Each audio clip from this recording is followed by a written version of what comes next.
अस्सलाम वालेकुम जी। मेरी तरफ़ से आप सबको ईद मुबारक हो। और जितने मेरे सुनने वाले हैं और जिसके पास मेरा ये मैसेज पहुंच रहा है, उन सबको मेरी तरफ़ से ईद मुबारक हो। अल्लाह ताला करे आप लोगों को लाखों खुशियां नसीब हों।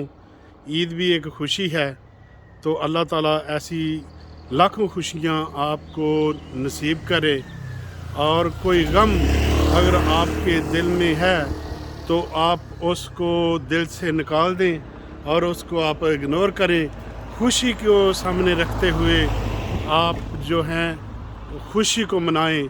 अल्लाह ताला ऐसी ईदें आपको दे, और जो भी आप लोगों के दिल में किसी किस्म का जो दुख और दर्द है, इसको आप अपने दिल से निकाल दें और उसको इग्नोर कर दें। और यही आपकी सेहत है कि अगर आप कोई भी आपको तकलीफ़ देता है और आपको दुख देता है, उसको आप इग्नोर कर दो।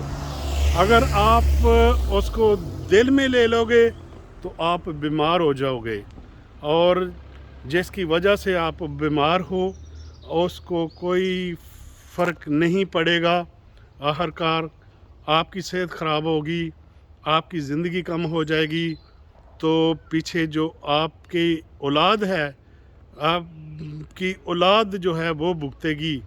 अगर आप इस तरह जो है गम लेकर बैठे रहोगे, तो आप खुशी को तरजीह दें, आप ईद को तरजीह दें। आप सबसे पहले ईद मनाएं।